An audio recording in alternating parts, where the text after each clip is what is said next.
Good morning. My name is Chaim Dov Belyak. I'm the Executive Director of Friends of Jewish Renewal in Poland, and I'm pleased to welcome you to another in our series entitled Freighted Legacies. This discussion, these webinars, have been a source of information, inspiration, and a aid, we hope, to understanding the legacy that Jews and Poles experience in what is referred to as Central Europe, or the Polish lands. In this case, Ukraine. Often these places had different national associations, and we're pleased today to welcome Dr. Michael Nutkiewicz, who I'll be introducing in just a moment. I want to share with you just a word about Friends of Jewish Renewal in Poland and invite you at some point to be a sponsor and supporter of our work. The primary work is that we are responsible for 3 congregations in Poland, and a growing influence in what's called the progressive movement of Judaism.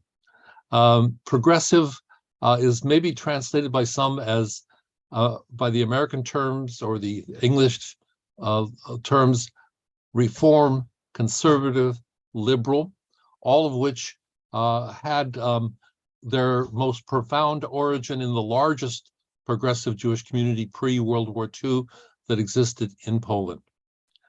We are proud to be the continuation of those congregations.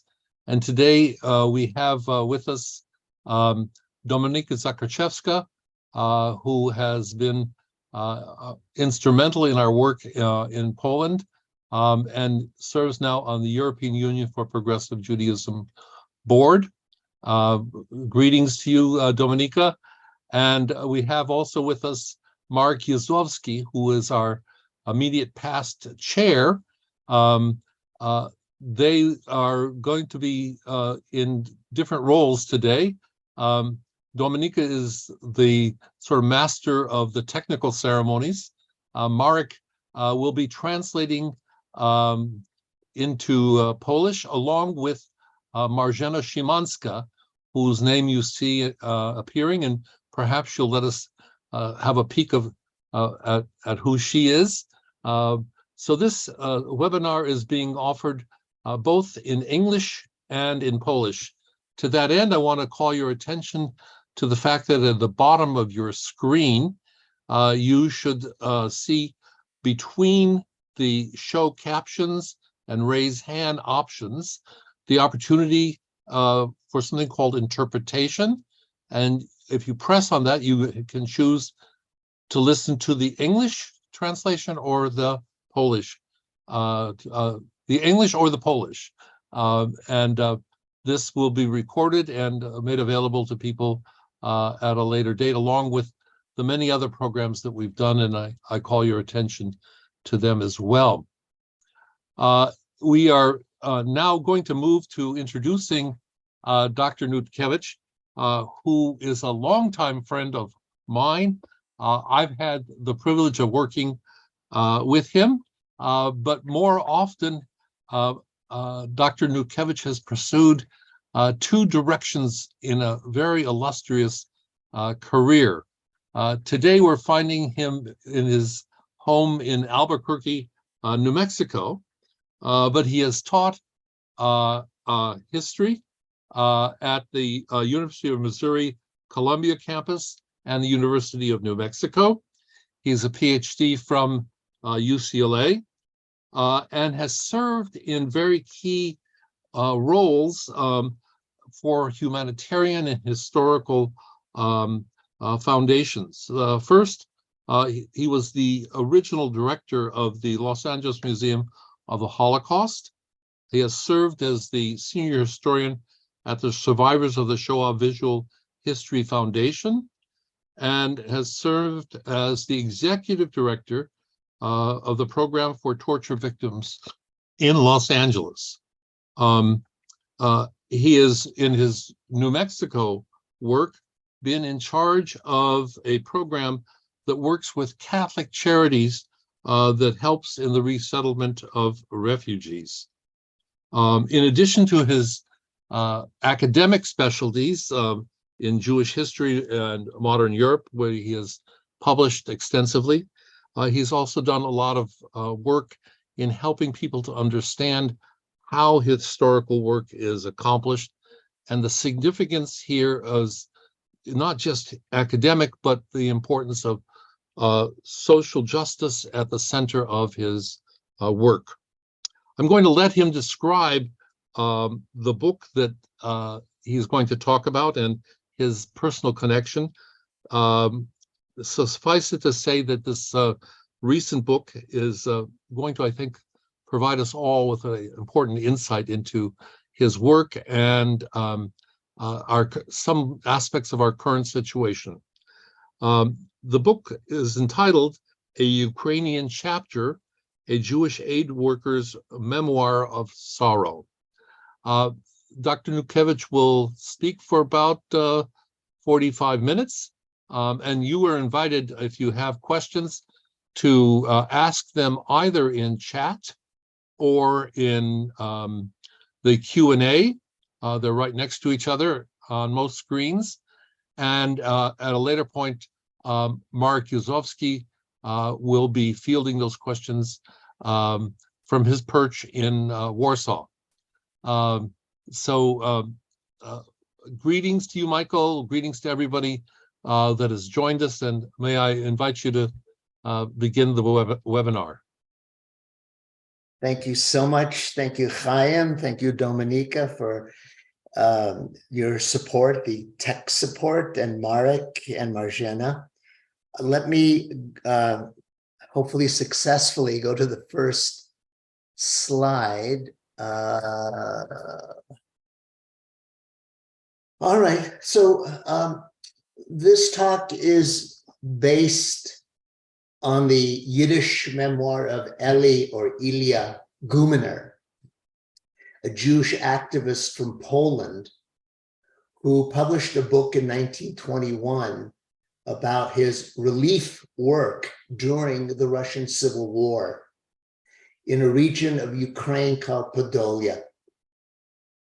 Gumener was born in 1886 and died in 1941. He was my uncle. His life and experiences are a prism through which we can learn about the Jewish experience and the historical events between World War I and the present. Slavica Publishers published my translation in October 2022. And I'd like to start this presentation by reading a little bit from my preface. Children of Holocaust survivors often sense missing family members who remain abstractly among the living. They are a presence that is not present. In my case, one of these lost relatives was my mother's brother, Eli Gumener. He was present in my middle name, Eli, and he appeared among my mother's photographs. And he was present in a slim cloth-bound book that stood virtually unnoticed among hundreds of Yiddish volumes in my parents' library. That unassuming book, entitled A Kapitel Ukraine, 2 Yor in Podolia, A Ukrainian Chapter, 2 years in Podolia, is an account of my uncle Eli's experience as an aid worker during the pogroms in Podolia, Ukraine, between 1918 and 1920. The title suggests that the book is more than a report.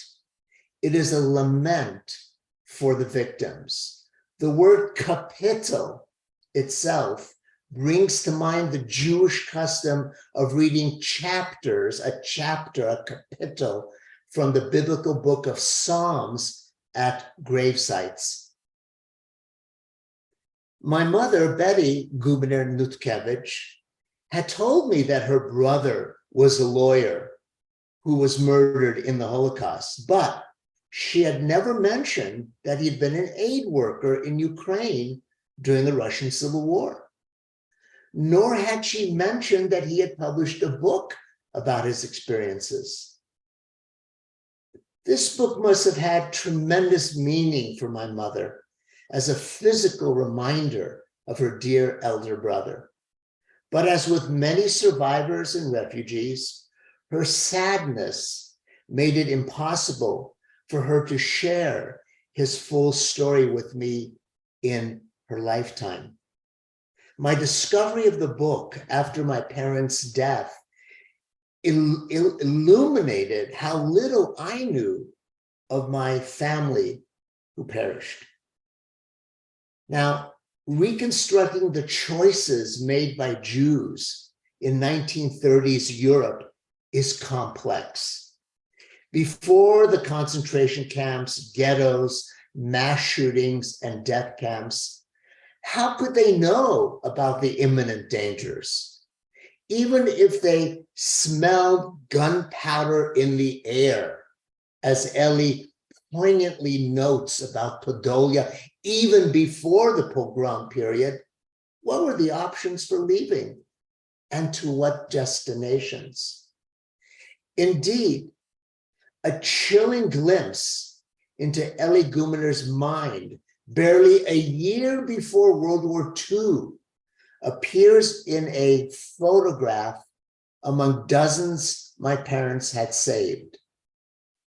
Now, this is the back of the photograph you just saw, which depicts the family in April 1938. And he wrote on the back, "Who knows if it would not have been better had I emigrated in 1921. Such a thought must have been on the minds of hundreds of thousands of Jews who had lived through revolution, wars, and the horrific pogroms in Eastern Europe between the two world wars. Working in the border areas of Ukraine, Bessarabia, Romania, and Galicia, Gumener had seen and reported how nearly impossible it was for Jews to escape the war zone. Many hoped to migrate to Western Europe, the United States, or Palestine. But Poland and Romania were not eager to be transit sites for Jewish refugees fleeing west. The United States had passed restrictive emigration quotas in 1921 and would again in 1924 and 1927 that favored immigrants from Northern and Western Europe. And Palestine had just become a British mandate. Now Gumener, like the entire Jewish world, was anxiously watching the ominous unfolding events in the 1930s. My parents, Betty and Sergei, decided to leave Poland on the eve of the German occupation in 1939. Sergei had been a well-known leader in the Bund, the Jewish Socialist Party. From 1935 to 1938, he was a member of the Lodz City Council, elected on the Bund party ticket. Fearing that if Nazi Germany invaded Poland, the Germans would target Jewish political leaders, they fled Warsaw for Vilna in August. Vilna was ruled by the Soviet Union after the so-called Molotov-Ribbentrop Pact gave Lithuania and Eastern Poland to the Soviets and Western Poland to Germany. Betty and Sergei were among approximately 15,000 Polish Jews who immediately fled to Lithuania at the outbreak of the war. My parents were determined to leave Europe altogether in hopes of reaching North America. It seemed a bold decision since they had no relatives there. In February 1941, Betty and Sergei were lucky to receive 2 rare transit visas for Japan. They took a train to Moscow, continued by the Trans-Siberian Railroad to Vladivostok, boarded a Japanese ship to Tsuruga, and finally went by rail to the city of Kobe. They lived in Kobe from February to June 1941, when they received another stroke of luck, permission to emigrate to Canada just a few months before Pearl Harbor. Arriving in Vancouver on the ship Hikawa Maru on June 17th, 1941, its last voyage before the United States and Japan went to war in October. And my parents are the ones in the middle, the short gentleman in the middle and the woman holding her purse. I do not know why Eli did not join his sister and Sergei in their flight from Europe to Canada. It may be simply that he was unable to obtain visas for himself, his wife, and 2 children. Like many people, he probably did not imagine that Germany would invade the Soviet Union. He was active in Novorudok's Jewish community, a city in what is now Belarus, and engaged professionally in aid work for refugee children on behalf of the American Jewish Joint Distribution Committee, known as the JDC, in various parts of Eastern Europe. By contrast, Betty and Sergei had already left their home and jobs and didn't have children. Thus, Eli was still in Novorudok when the Germans entered his city on July 4th, 1941. After a lifetime dedicated to his people, he became a victim himself when the Germans shot him and his family. In his memoir, Gumener described the events between 1918 and 1920 in Ukraine, which soon after the October 1917 Russian Revolution became the battlefield for competing powers and the scene of an estimated 1,200 to 1,500 pogroms. These armed conflicts and assaults against Jews caused the largest number of Jewish deaths and displacements in Jewish history until the Holocaust. His book is one of the few surviving memoirs from this period by a relief worker, and as such is a highly valuable and rare historical source about men and women who faced constant danger as they tried to alleviate the suffering of their brethren. I dedicated my translation of his work and the history of aid work during the Russian Civil War to the memory of Eli Gumener and to the hundreds of nameless and unrecognized professionals who toiled in the war zones of Ukraine and indeed across the entire Pale of Settlement between 1914 and 1921. So let's return to the history of this rather complicated time and place. I'll continue to quote excerpts from the memoir itself as I proceed. In the 19th century, the Russian, Habsburg, Prussian, and Ottoman empires ruled over most of the population of Central and Eastern Europe. The borderlands of what is now Poland, Ukraine, and Russia were collectively known as the Kresy, a Polish word that means frontier or border region. The region is more or less in what is today central Ukraine. The word Ukraine itself derives from a Slavic word for borderland. Like most borderlands, this was an approximate description because the region did not have hard frontiers until the end of World War II. Jews constituted a relatively large proportion of this region. According to the 1897 Russian imperial census, the borderland population approximated 8 million people. Jews numbered 1 million, and they lived with others who identified themselves as Russian Orthodox, Catholic, Lutheran, Old Believers, and Baptists.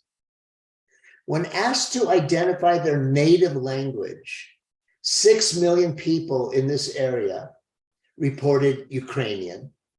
Nearly 1 million said Yiddish. About 500,000 people reported Polish. 353,000 were Russian speakers, and 106,000 were German native speakers. Now, within this borderland, Catherine the Great established the Pale of Settlement, a vast area of 15 western provinces of the Russian Empire that served as a kind of reservation of Jewish towns and villages. With some exceptions, Jews were not allowed to settle anywhere in the Russian Empire outside of this Pale of Settlement. And the Pale of Settlement existed until the Russian Revolution in 1917. Now, this area, the Kresy, was a very poor region where life was simple and difficult. The historian Kate Brown described a typical community. Quote, a hamlet contained 4 to 10 homes with between 35 and 100 inhabitants, mostly Christian peasants with some Jewish merchants and artisans. A village usually consisted of 30 to 60 houses and between 300 and 400 people. Villages might have a church or a prayer house or a large cross in the center, perhaps a Jewish inn at the crossroad, a mill, maybe a kiosk selling a few staples. Hamlets and villages lived in a constant exchange of goods and services with nearby towns. World War I and the 1917 Russian Revolution changed the entire face of Eastern and Central Europe. These events, the war and the revolution, unleashed strong nationalist responses among ethnic groups that previously had been part of the Russian, Habsburg, Prussian, and Ottoman empires. Even among Jews who did not have a particular territory that they could claim as their own, political movements emerged with various visions for the Jewish future. The Zionist vision was that Jews would eventually settle in Palestine, where they would create the new Jew, unencumbered by prejudice, restrictions, and violence. By contrast, members of the socialist General Jewish Workers' Bund, known in short as the Bund, believed that a European-wide socialist revolution would create the conditions whereby Jews would determine their own social and cultural destiny. And there were also other Jewish political parties that had some version of Zionism or Bundism. In January 1918, the Ukrainian parliament, the Rada, declared Ukraine an independent country called the Ukrainian Nationalist Republic, or sometimes you see it as the Ukrainian People's Republic, January 1918. The various claims for territory that previously had been part of the Russian Habsburg empires initiated the Russian Civil War, a war that lasted from 1918 to 1921, and Ukraine was the major battlefield for the competing powers. Aligned against the Red Army was the army of Anton Denikin, a leading general of the anti-Bolshevik white movement.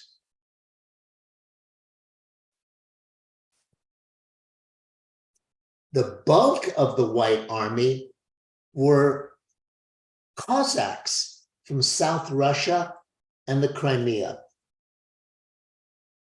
The Ukrainian National Republic formed its own army under Simon Petliura, a journalist and political activist. Poland also made territorial claims on Ukraine or parts of Ukraine, and at times fought against the Ukrainians, and at other times allied itself with the Ukrainians against the Red Army. Complicating matters, various peasant insurgent units were active in Ukraine, sometimes fighting the Bolsheviks and other times joining them against the Ukrainian People's Army. Every warring side perpetrated pogroms against the Jews. 80% of pogroms occurred in three Kresy provinces, Podolia, Volhynia, and Kiev. As I mentioned before, approximately 1,200 to 1,500 pogroms were documented between 1917 and 1920. Estimates of the number of Jews killed ranged from 50,000 to more than 200,000, the largest number of Jewish deaths by violence until the Holocaust. Now, this, I think, is an appropriate place to address an age-old problem, which still, when I talk, many people come after the talk and ask me this question. The question is, why, throughout history, was there such antagonism towards Jews and Judaism? Now, before answering, we should note that Jewish history should not be thought of as an unbroken chain of persecution. Jews were the largest minority in Christian Europe from the Middle Ages to the Holocaust, and there were long periods in which Jews lived peacefully with their neighbors. Although Jews were not integrated or assimilated in Christian society, and this was a choice by both Jews and Christians, they had successful business relationships with Christians and were usually protected by Christian authorities. They were given a certain autonomy. For example, rabbinical courts where disputes were adjudicated according to Jewish law. Nevertheless, Jews were still regarded as outsiders and were vulnerable to changes in local, regional, or national events that resulted in the imposition of financial burdens, expulsions, or physical assaults. So what was the basis for anti-Jewish sentiment? The earliest rationale was theological. The church fathers had claimed that Christianity made Judaism irrelevant. The New Testament replaced the religion of the Old Testament. In addition, Jews were held responsible for the death of Jesus. But, they asked, if Christianity was now the true religion, why did Judaism still exist? The church fathers' answer came down to the following. After the destruction of their homeland in Palestine and their dispersion, the Jews' downtrodden state serves as proof to the world that God rejected them. This was their punishment. The Jews were fated to wander and be despised wherever they settled. In the Middle Ages, a more extreme and outlandish claim was made, namely, that Jews hated Christians and kidnapped and crucified Christian children during Passion Week in order to make fun of the Christian faith, or killed Jewish children to use their blood to make matzah, the unleavened bread eaten during Passover. Although the higher church authorities tried to suppress this accusation, the idea retained its popularity among the lower clergy and the populace. Periodically, traveling preachers would stir up anti-Jewish emotions and pressure local authorities to put Jews on trials. And often these periods were accompanied by physical attacks on local communities. Another claim against the Jews was that they were economic exploiters. Now, the Bible prohibits charging interest, what we call usury, interest, for goods to be consumed, but it allows it for trade and other business activities. In the growing capitalist economy of the late Middle Ages, money lending was critical for peasants and local princes and kings alike. Money lending was not a Jewish monopoly, but rulers preferred Jewish involvement in finance. Why? Jews were the only group in Europe with universal literacy. And they had networks of fellow Jews throughout Europe that made commerce efficient. In addition, Jewish powerlessness and dependency ensured that they would not be a threat to the rulers. Now, in the 17th and 18th century, Jews were given positions as managers of Polish estates, or even held monopolies in the production of things like alcoholic beverages. In the 19th century Russia, there were even some wealthy Jewish industrialists and entrepreneurs. But competition, resentment, the wish to get out of repayments, the charge of exorbitant rates, or their closeness to unpopular rulers resulted in anti-Jewish sentiment and persecution. And although the rise of loan banks made money lending irrelevant by the 18th century, the idea of Jews as exploiters had taken root.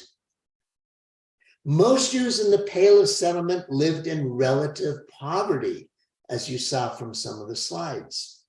As the Russian Empire rapidly industrialized, Jews were left behind and remained petty tradesmen, artisans, small shopkeepers, and tavern owners. In fact, Jewish communities were experiencing slow impoverishment in the 19th and 20th centuries. Two new anti-Jewish claims emerged in the 19th century. The first was a pseudo-scientific and romantic view of what it meant to be a nation. Nationalists and even philosophers and scientists claimed that every ethnic group has innate cultural and even biological characteristics. Now, this proposition alone does not necessarily lead to prejudice until someone insists that particular groups have inferior traits. At that point, the claim is racist. The famous composer Richard Wagner published a book in 1850 called Jewry in Music, claiming that Jews, by their very character, cannot produce good music. The Nazis would say that Jews actually polluted German culture. The second claim that emerged in the 19th century was that Jews wanted to enslave the world through revolutionary movements such as socialism and communism. At the other end of the spectrum, however, Jews were also accused of being rapacious capitalists who control international finance, the media, and manipulate governments. The most infamous text where these ideas are formulated was in a short book called The Protocols of the Elders of Zion. And here you see some illustrations from the French translation, which was written in the early 20th century in Tsarist Russia. Many pamphlets and publications would restate the ideas in the protocols, and they continue to this day to flood the world through social media. This is from an email from a group that supports Donald Trump for president that was sent last week. And what you see is the man in the back, many of you may recognize as the Hungarian Jewish survivor and entrepreneurial millionaire, George Soros. And I think that the rest of the text gives you a shocking but unfortunate sense of exactly what this is meant, the message that this is meant to give to American audiences. Well, returning specifically to the story of Eli Gumener. Eli was a 29-year-old lawyer and communal activist in Vilnius, when he was sent to Ukraine in 1915 on behalf of an aid organization founded in 1914 in St. Petersburg called EKOPO, the Jewish Committee for Aid to War Victims. He was also a representative of the Russian Red Cross.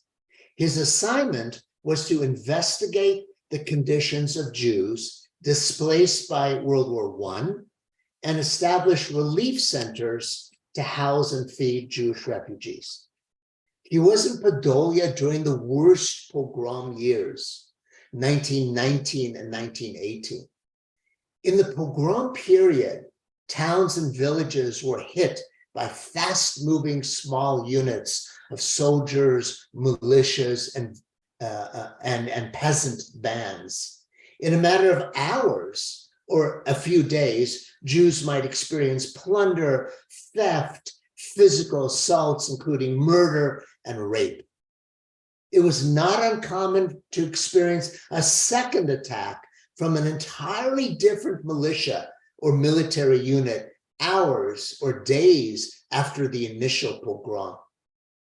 Unfortunately, the Ukrainian National Republic was never stable, and from its inception in 1918, expended energies and resources on fighting the Red, White, and Polish armies. Further, its own army, the Ukrainian army, was largely undisciplined, and they accounted for 40% of the pogroms. So I'm going to show a series of photographs which are not easy to look at, but these document the pogroms.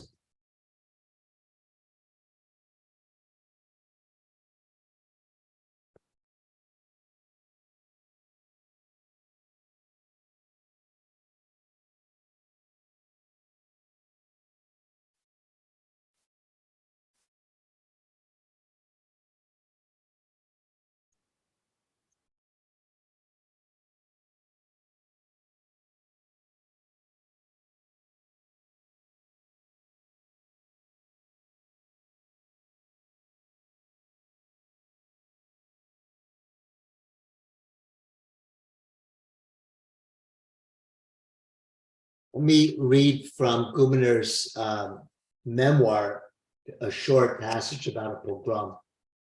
This is a pogrom in Proskurov, near in Podolia.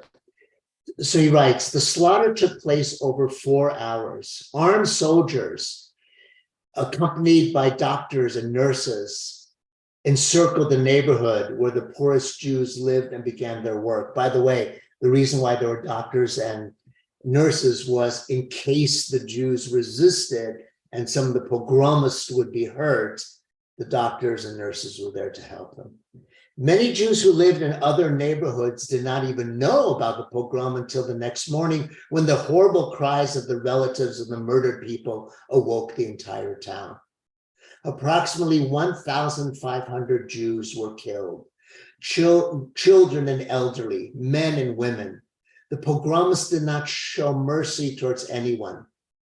And because the number of murdered people is difficult to assess, because Semensenko, that was the leader of the pogromist group, did not allow the dead to be buried in an orderly manner.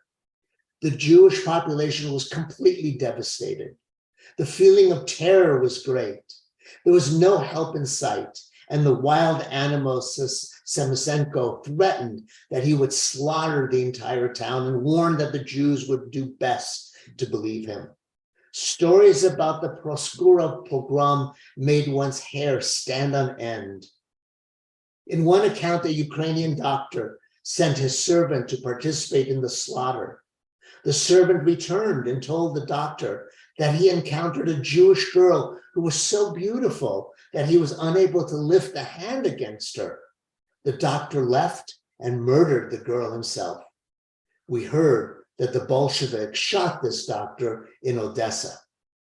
In other accounts, we heard that some soldiers' humane feelings arose and they merely broke windows and did not murder. Well, investigating pogroms was challenging, and reporting about them. Jewish communities were asked by relief agencies to list the names, ages, and the occupations of victims. Another chronicler named Elias Chaifetz adds a terrifying reminder about how difficult it was to document the events. And let me read from his memoir. This was written 2 years after the pogroms. He says, no account is taken in the above figures of the many victims who gave up their lives in places that could not be recorded because there has not been any connection with them so far, and no investigations in these regions have yet been made. Nor have those missing Jewish families been included who were exterminated in numerous villages and hamlets, or those who were killed during their flight from their ruined homes as they wandered from place to place, or those who were pulled out of railway trains and beaten to death, or those who were drowned by being thrown out of steamers, or those who were killed in the woods and the highways. There is no account taken of the great number of those who succumbed to their injuries and fell victims of contagious and other diseases which they contracted during their imprisonment in dark rooms without food, drink, or clothing.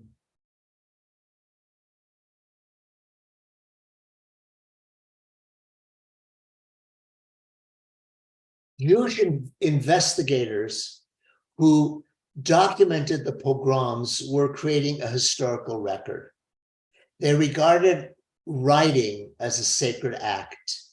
In May 1919, during the pogrom period, Gumener attended a meeting in Kiev of Jewish leaders who decided to collect as much evidence as possible, despite the fear that there may no longer be a Jewish community in Ukraine at the end of the Civil War. As he wrote in his memoir, Our mood during these deliberations was very gloomy. We do not even know, said one delegate, whether we will survive this year. Let us print the material about the pogroms so that at least something will be passed to the coming generations. And indeed, a volume was published in 1923 in Berlin. It was published in Yiddish, like Gumener's own memoir that had come out 2 years before the official memoir. I want to take a moment to ask why Gumener, a thoroughly secular Jew, trained as a lawyer, fluent in Russian and Polish, and a committed socialist, wrote in Yiddish. Now, Yiddish is a unique Jewish language. Much of its vocabulary and grammar is German, but its soul is Hebrew. And not only because Yiddish is written in Hebrew letters, rather, Hebrew embedded in Yiddish captures an entire tradition, religious and cultural, that resonates with Yiddish readers. So I want to give an example from the journal. And here is here's how it reads. Abgeschnitten von der ganzen Welt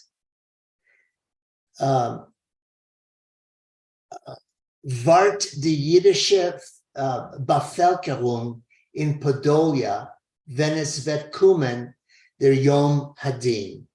Cut off from the entire world, the Jewish population of Podolia waited for Yom Hadin. Now, a German reader would understand the sentence until he arrived at the final and most important 2 words of the sentence, Yom Hadin. It's Hebrew. Generically, one could translate it as the Day of Judgment, right? Cut off from the entire world, the Jewish population of Poland waited for the Day of Judgment. But Gumener's readers would have understood that it refers specifically to Yom Kippur, the day of fasting and repentance, when God judges both individuals and the nation as a whole. And din, the Hebrew word din, has an additional meaning that would have been understood by the Yiddish reader, namely evil. Din, evil. Thus, in this short sentence, the secular Gumener described to his readers the terror of the Jews of Podolia using terms with religious associations. They're waiting for the evil day or the day of evil. Gumener chose to chronicle his experiences as an aid worker through Yiddish because he wanted to convey the full impact of the terrible period he witnessed to the surviving members of his people. Only Yiddish served that purpose. Let's return to the history. The Civil War ended in late 1920. The Red Army drove the Polish army out of Ukraine, defeated the remnants of the Ukrainian army, and captured the last white army base. The Red Army's victory put a stop to pogroms because Soviet policy was to stamp out anti-Jewish activities in the name of the fraternity of all peoples. The reality on the ground, however, was not so simple. The capture of Ukraine by the Soviets did not make Gumener's life any easier. The Bolsheviks initiated a Sovietization policy. All aid workers who were not members of the Communist Party were fired. Consequently, aid organizations lost their most experienced workers. The Soviet secret and political police, the Cheka, began to arrest non-communist activists or people whom they claimed had been sympathetic to the Ukrainian national movement. Gumener was a socialist, and he saw the handwriting on the wall. Quote, every day new arrests and searches with no end. He writes, I met a known communist, the former Bundist, who came for a few days to Kamenetz. He wondered, how could we live in such a situation? The city of Kamenetz, he says, resembles an insane asylum. Gumener decided to leave. And his memoir ends in despair. His last lines read, "Now, as we are forced to leave Ukraine in general, and specifically Podolia, perhaps for a long time, we can no longer give advice to our comrades and friends who remain there. We can only send them our deepest brotherly love and compassion." Well, Gumener returned to Vilna in late 1920, and in 1925, moved with his family to Novogrudok, a town south of Minsk, which was now part of the Polish Second Republic, which had been established in 1918. And you see Novogrudok, the province is to the right of your screen on top. Novogrudok was a relatively poor town with a large Jewish community. And for the next 21 years, Gumener continued to take leadership roles in Jewish communal work, especially on behalf of Jewish orphans and Jewish working class. He was even elected to the city council. By 1938, the winds of World War II were blowing closer.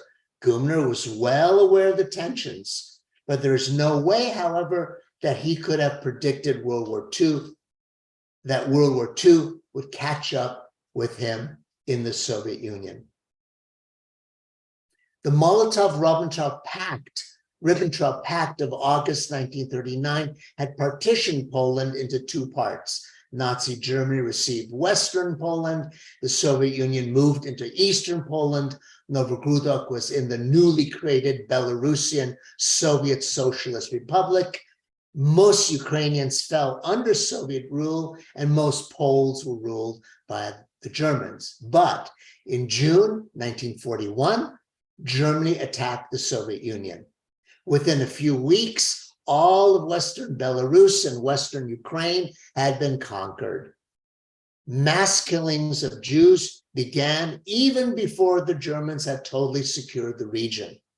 The area to be covered was vast, and special mobile killing units called the Einsatzgruppen followed the advancing armies and broke away to reach small out-of-the-way towns and villages. The Germans entered Novogrudok on July 4th, 1941, and they shot Gumener and his wife Rachel and their 13-year-old daughter Genya. Their son Pinchas had been a university student in Lviv, and managed to flee into the interior of the Soviet Union, where the German army never reached. He remained in the Soviet Union and became a scientist. He married and had two children, one of whom lives in Israel and the other in Moscow. Pinchas died in 2001. This was the situation. Well, then I think that, as you know, Stalin really dictated the borders of post-war Poland and Ukraine, and he demanded that the Polish-Soviet border follow the 1939 Molotov-Ribbentrop Pact. The Soviets deported huge numbers of Poles from Ukraine, and at the same time, Ukrainians fled Poland for Ukraine. Population transfer from 1944 to 1947 was the policy, and the Allies allowed it. And this was ethnic cleansing. This was population transfer, and it solved the problem of minorities that had troubled nationalists in every emerging country. And this was the situation until 1991. With the collapse of the Soviet Union, Ukraine transitioned from the Ukrainian Soviet Socialist Republic into a democratic republic. And now a lot occurred in Eastern Europe between the end of World War II and 1991, including liberalization, the weakening of the Communist Party in Poland, Czechoslovakia, and other countries behind the Iron Curtain. One of the most important developments was the reconciliation between Poland and Ukraine, who had been bitter enemies during both the First and Second World War. Given their brutal history, which included mass deportations and ethnic cleansing, this is indeed remarkable. The solidarity movement that began in Poland in 1981 initiated this reconciliation. In 1990, the Polish Senate apologized and supported Ukrainian independence. And 2 years later, Poland and Ukraine signed the treaty. And this reconciliation is reflected in the current Ukrainian-Russian war. Poland has been a haven for Ukrainian refugees. So let me end by asking, what can we conclude from this complex, bloody period in Eastern European history? Some scholars consider the pogroms of 1918 to 1920 as precursors to the Holocaust in Eastern Poland and Western Ukraine just a short 20 years later. But the lessons learned are difficult to formulate. We can study the decisions that were made, and we can ask what might have happened if other options had been followed.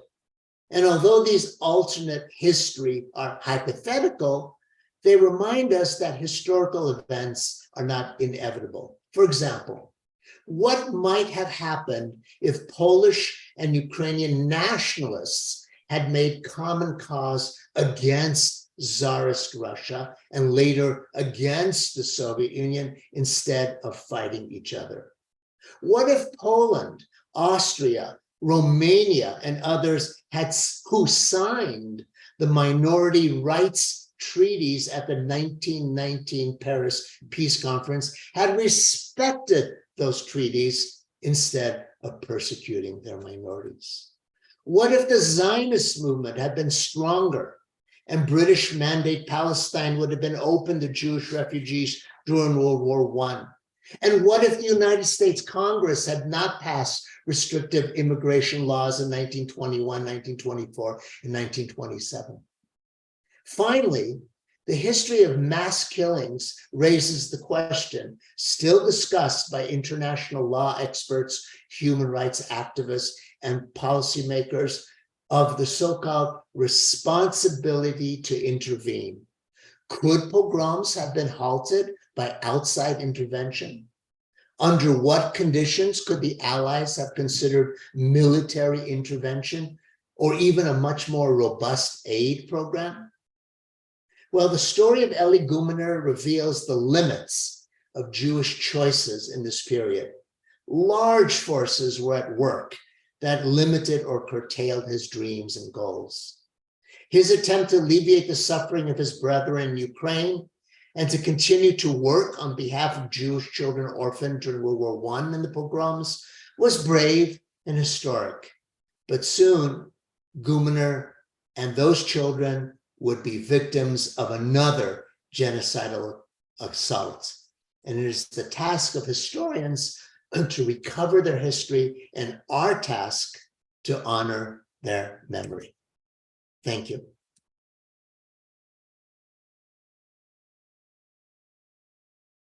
Michael, an incredible presentation with many aspects that I'm sure will evoke questions and responses. I'm going to invite people, as we thank you, to submit their questions either on chat or on Q&A.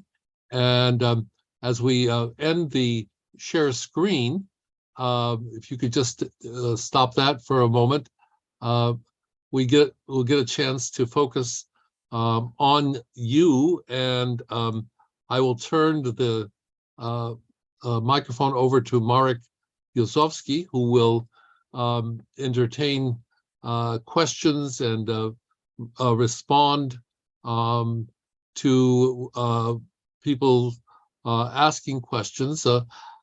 Since I wrote a question already, I'm going to start with that, and then Marek, by that time, will I'm sure have a question that's fielded. At every place, not only in Ukraine, but In Poland, we see this remarkable group of Jewish intellectuals, whether they be trained as historians or trained as attorneys, as Gumener was, who mobilize to become aid workers. And I'm struck by this unique role. It's often collectively referred to as the efforts of the JDC, but not all of these efforts were by the JDC. There were other groups, as you indicated. I'm curious to hear more about your understanding of not only what created these aid workers, but as you were concluding, the importance of their local efforts, given their meager means and so forth. Okay. Well, one thing to understand is at the end of the 19th century in Eastern Europe and the beginning of the 20th century, there was a shift in the nature of Jewish philanthropy. So traditionally, meaning the Middle Ages up to the 19th century, aid was provided by the Kehila, the Kahal, the local Jewish community that had the rabbinic courts, that collected taxes, both on behalf of the landlords and the princes and so forth. But it was very, very local.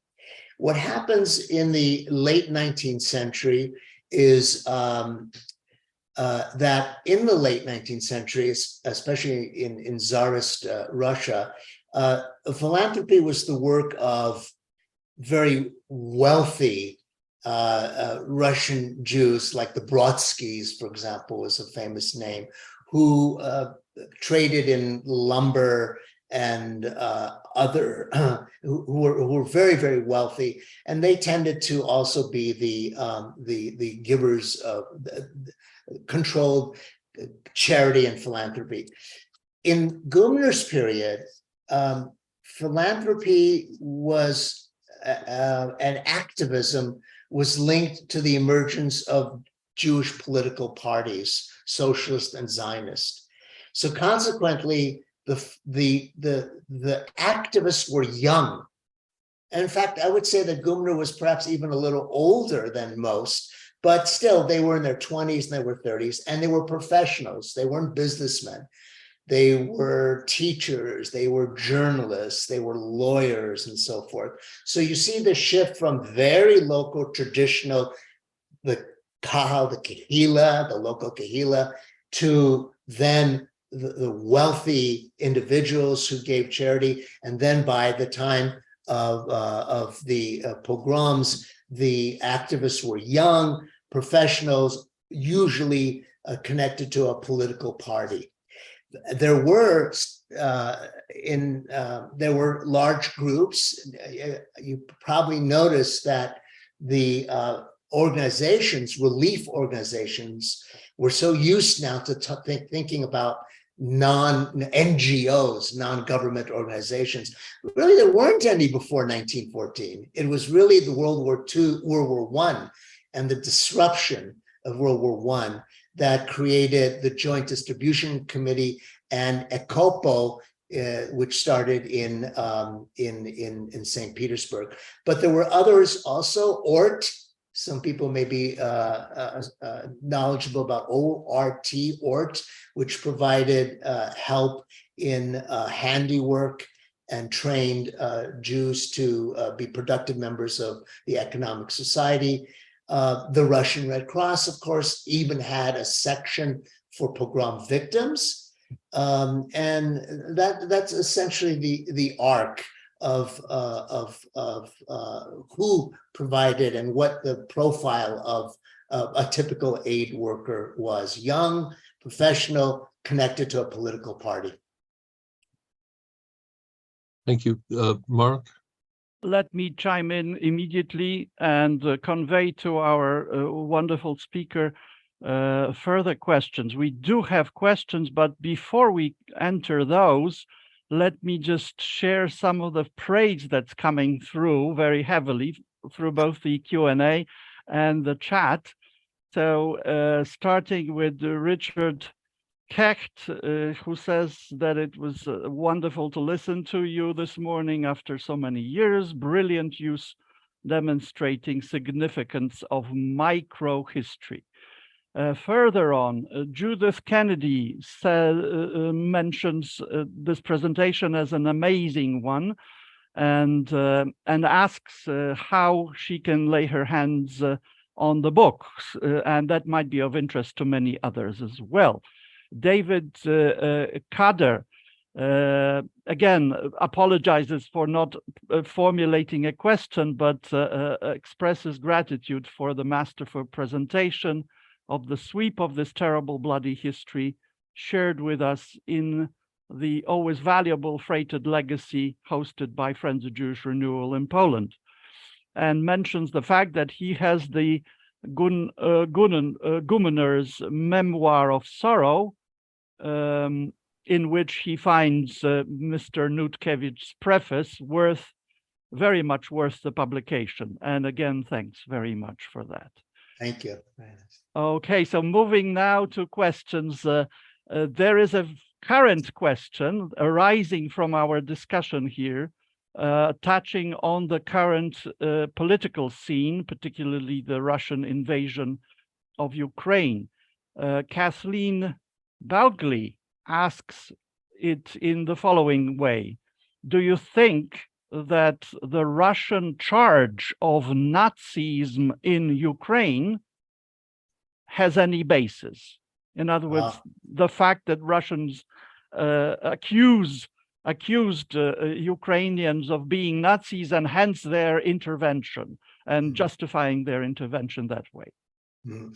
Well, this is a very, very difficult question whose roots are in the relationship between Ukrainian right-wing nationalists already in World War I and their relationship to Poland and their relationship to Soviet Russia. And it's not a pretty history at all, and maybe too difficult for a short answer. And I can suggest a good book that could help here. But there's no doubt that there were in the Ukrainian movement, there were small but powerful, extreme Ukrainian nationalists who were willing to partner with whatever force could help them in the cleansing of non-Ukrainians in Ukraine. And therefore, when Nazi Germany invaded Ukraine, it is true that some, and we're talking about a very small minority, and yet it's very dramatic, of course, and Holocaust survivors do remember this, that there were Ukrainians who helped the Einsatzgruppen and other instances of mass killing. At first, these Ukrainians were employed by the Germans without weapons. Later on, they were given weapons. And so therefore, they had a hand in murder. But again, the context, and this doesn't excuse it, the context is Ukrainian nationalism, which looked for allies against the Russians and against the Poles. And again, the context is that this was a minority of Ukrainians, but it gave ammunition to Putin, of course, to say that Ukrainians, all Ukrainians, and Ukrainia as a state was a fascist and a Nazi state. Thank you for that, Michael. I see one more accolade coming online, and this comes from Larry Stewart, and he says, amazing, detailed reflection on the network of historical connections. Thank you for preserving these views and presenting these views of history. Thank you. This perhaps is just some of the questions. Michael, I put you on warning that we will be sending you questions as sometimes they come in after the video, and I hope you will not mind receiving additional comments and questions as people digest what you're saying. Could you answer the question of how someone can get a copy of the book? Yeah, I think the very last slide had the information, but you can get it through Amazon. And you can either do it under Gumener, or you can do it under my name. But let's see, should I get the last slide up again or not? I don't even know if I have it up again. But yeah. Why don't you? There. Is that too? Oh, there you go. Okay, that's better. Yeah. Yeah. Slavica Publishers, which is a part of Indiana University, published it, and Amazon has it. I did mention, by the way, a book that would be helpful to understand the very complicated Polish-Ukrainian Russian relationship during World War I, World War II. I'm going to get off my chair to give you the title of the book. Hold on.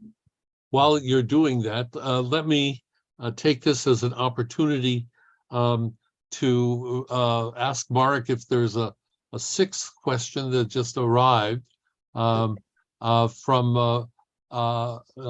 Rabbi Jack Schlachter, if you could share that. Yes, let me just come down to that. And Jack Schlachter indeed writes that the historical summary was wonderful and very personal in the narrative, in its narrative, and says that he is looking forward to listening to the recording to review some of the details that he may have missed, which is actually a good advice for all of us as listeners. This would certainly help us, let's say, internalize the messages, particularly since these were very systematically presented and very digestible for any listener. So that's very useful to run through that presentation at least once again. Michael, you have that book? Yeah, I do. And admittedly, the history of Eastern Europe in this period is very, very difficult to follow, even just the chronology, yes. But the various parties and the various events. But anyway, a good starting point, and it's not an easy book, but it's a good starting point, is the well-known historian Timothy Snyder, S-N-Y-D-E-R, called The Reconstruction of Nations. And here, the title alone should have you understand, of course, that he's talking about a period of pre-modern period where we weren't speaking about nation states then, and then the emergence of the idea of the nation and the nation state. So it's called The Reconstruction of Nations, subtitled Poland, Ukraine, Lithuania, Belarus, 1569 to 1999. It's Yale University Press. So again, Timothy Snyder, The Reconstruction of Nations. Thank you. I would add that even though that title, I'm not sure whether it's available in Polish, and I'm directing this to our Polish listeners, there's much that's been translated into Polish of Timothy Snyder's, and he is immensely readable for a historian, immensely readable and very apropos to the realities that we have encountered, such as the Bloodlands and so on and so forth. That's been translated into Polish. Yeah, it looks like, yeah, I saw something from friend and fellow historian, Natalia, that it is available in Polish. I might mention that I'm pretty sure that it has been translated into Polish. And I note the greeting from a prior presenter who has written some very important work on the attempt by Jews to find refuge in the Soviet Union, which is part of the story during World War II. Dr. Natalia Alexium, we're very appreciative of her participation. If I could, Dominika, I'd like to share a screen for just a moment and to call to people's attention the event, which will be our next event in the Freighted Legacy.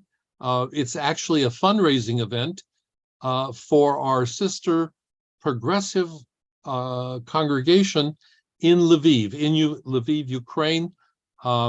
They are a congregation known as Teva.